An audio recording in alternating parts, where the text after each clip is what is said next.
नमस्कार, मैं हूं आपके साथ सुनील बॉबी और आप इस समय देखना शुरू कर चुके हैं खबर बिहार, जहां बातें करते हैं बिहार की, खबरें होती है बिहार की खबरों के साथ साथ देश दुनिया में क्या कुछ चल रहा है तमाम खबरों से हम आपको कराते हैं अपडेट। बिहार में शिक्षा रोजगार का क्या है हाल और गांव की सरकार को लेकर क्या कर रही है बिहार सरकार, लोकसभा चुनाव को लेकर क्या चली जा रही है सियासत और क्या हो रही है सीट शेयरिंग की विचार, तमाम खबरों से हम आपको कराएंगे अपडेट। बता दें कि बिहार के नियोजित शिक्षकों को लेकर दूसरे दिन भी पटना हाई कोर्ट में बहस जारी रहा, जहां बिहार के नियोजित शिक्षकों को लेकर शिक्षा मित्र से लेकर अब तक सारी बातों को कोर्ट के समक्ष रखा गया। नियोजित शिक्षकों की बातें सुनते सुनते 4 बज गए। उसके बाद समय समाप्त होने के साथ अगली बहस की तिथि निर्धारित की गई है। सरकार भी अपनी बात रखेगी, उसके बाद फैसला आएगा।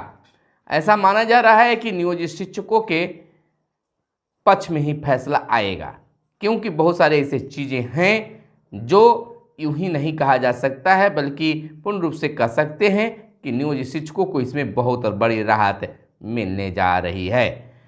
वहीं हम आपको बता दें कि लोकसभा चुनाव को लेकर सरगर्मी काफ़ी तेज हो गई है, चाहे वह बिहार में महागठबंधन की बात हो या एनडीए की बात हो, हर जगह सीट शेयरिंग की बातें चल रही है।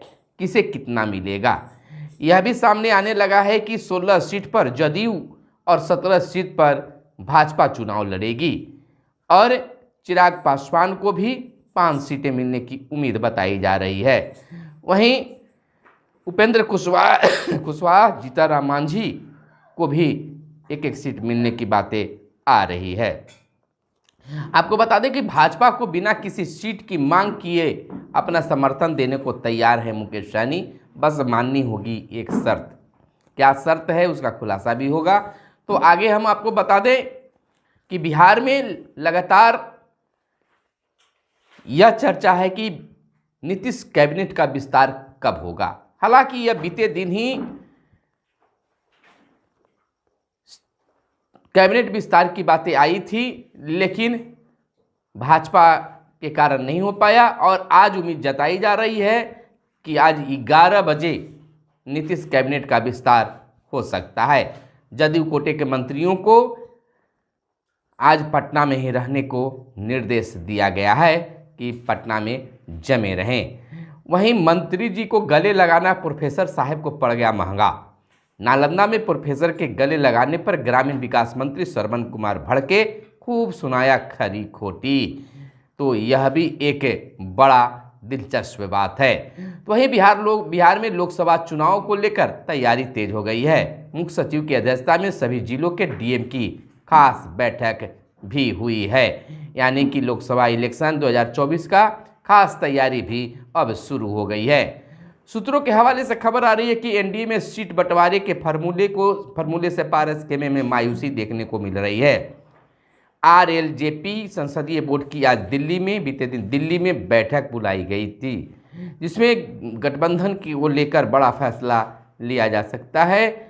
आपको बता दें महागठबंधन के नेता लगातार पारस खेमे से संपर्क साध रहे हैं। चिराग पासवान को एनडीए में तरजीह मिलने के बाद अपने सांसदों से देर रात तक बातचीत करते रहे पारस। केंद्रीय कैबिनेट से इस्तीफे के विकल्प पर भी किया विचार। तो वहीं हम आपको बता दें कि बिहार में चिराग पासवान के साथ आगे बढ़ेगी भाजपा। पारस को नहीं मिलेगी हाजीपुर सीट, चिराग लड़ेंगे वहां से चुनाव। पासवान परिवार की लड़ाई में भतीजे की हुई जीत, चाचा की हुई हार। राष्ट्रीय स्तर पर 400 के पार के लक्ष्य को लेकर आगे बढ़ रही भाजपा के लिए बिहार के संदर्भ में राहत की खबर है। रामविलास पासवान की लोक जनशक्ति पार्टी लोजपा पर कब्जे के लिए चाचा पशुपति पारस और भतीजे चिराग पासवान के बीच घमासान का पटाक्षेप होता दिखने लगा है, लेकिन पशुपति पारस की ओर से मायूसी देखी जा रही है, उनके गुट में मायूसी देखी जा रही है। फिर भी सुलह के प्रयास लगातार भाजपा की ओर से जारी है। वहीं हम आपको बता दें कि कोऑपरेटिव बैंक वाणिज्यिक बैंकों की तर्ज पर होगी अब विकसित। 35 करोड़ 86 लाख रुपए देने का प्राविधान किया है।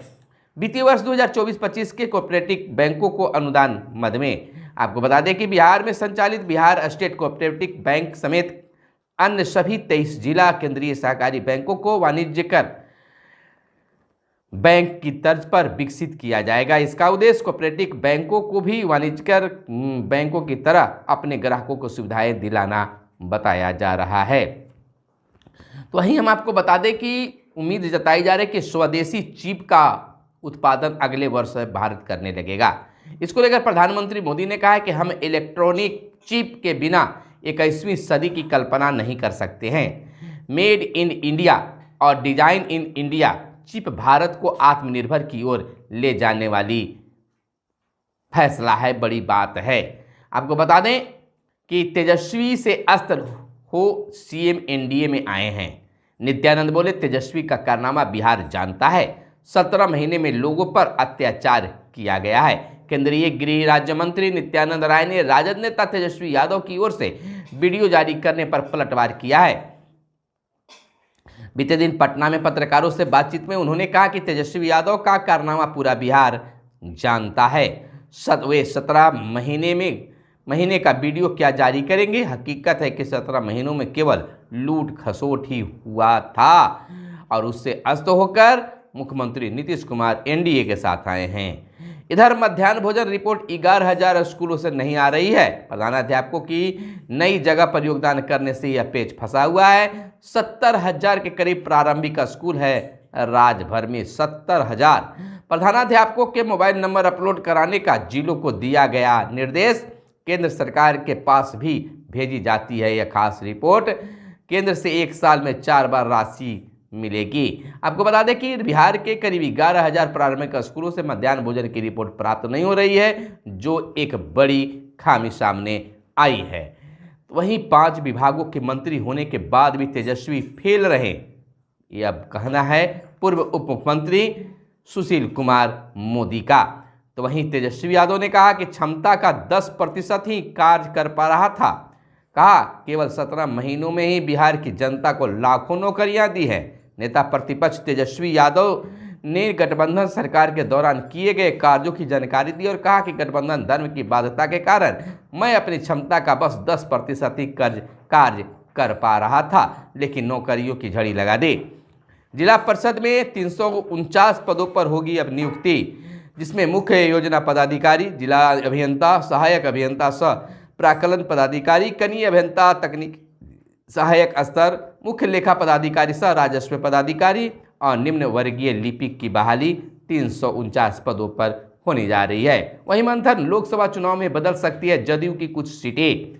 2019 में लोकसभा चुनाव में जदयू ने 17 सीटों पर उतारे थे प्रत्याशी। जदयू जो सीट छोड़ेगा उस पर एनडीए के सहयोगी दल के प्रत्याशी उतरेंगे। 16 सीटों पर जदयू को 19 के लोकसभा चुनाव में जीत मिली थी।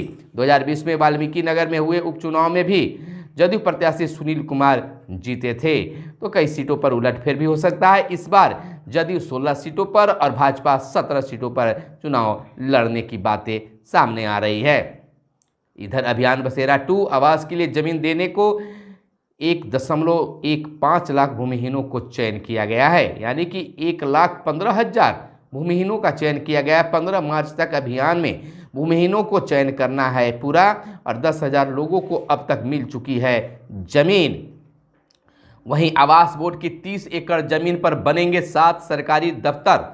राजीव नगर में होंगे ईडी और रेरा के ऑफिस। बोर्ड की बैठक में लिया गया खास निर्णय और सांख्यिकी विभाग में भी मांगी है 1 एकड़ जमीन। नेपाली नगर में है कई जगह अतिक्रमण, उसे हटाने का किया जाएगा प्रयास। तो वहीं लोक अधिकार सेवा का लाभ 99% आवेदकों को मिला। बिहार प्रशासनिक सुधार मिशन सोसाइटी करती है निगरानी। सेवा देने में देर होने पर दंड का रखा गया है प्रावधान।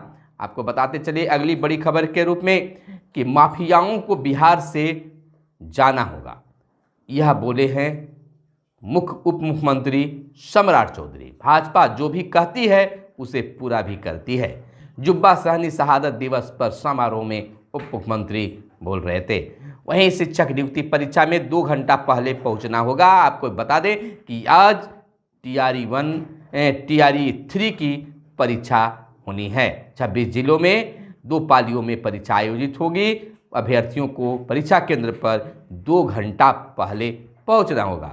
एक बड़ी खबर शिक्षकों को लेकर निकल कर आ रही है कि शिक्षकों को लाठी गुलदस्ता बांटने में 20 पदाधिकारी सदस्यों पर केस दर्ज कराया गया है। विभाग ने 24 घंटे में मांगा था जवाब, वेतन पर भी रोक, लेकिन संघ के प्रदेश अध्यक्ष बंशीधर बरजवासी ने दिया है करारा जवाब कि यह भी हमें स्वीकार है। तो आगे देखिए कि किस प्रकार से शिक्षकों पर कार्रवाई होती है। तो यह थी आज की खास प्रमुख खबरें। लेकिन हम आपको बता दें कि राजनीति की गणित की माथापच्ची इन दिनों बिहार में जारी है। और देखिए एक बड़ी बात बता देते हैं कि बिहार में अभी मंत्रिमंडल का विस्तार नहीं हुआ है, आज होने वाला है, जिसमें नए शिक्षा मंत्री के रूप में एक नया चेहरा आपके सामने आएगा। जानकारों का मानना है कि विजय कुमार चौधरी शिक्षा विभाग लेना नहीं चाह रहे हैं। अटकलें तो बहुत लगाई जा रही है कि के पाठक के कारण शिक्षा मंत्री विजय चौधरी बनना नहीं चाहते हैं, लेकिन सत्ता पद से आ रही कि ऐसी कोई बात नहीं है। फिलहाल हमारे साथ बने रहिए और देखते रहिए मगध संवाद। फिर मिलते हैं, कैमरे के पीछे है मिस्टर साहिल। धन्यवाद। जय हिंद, जय भारत, वंदे मातरम।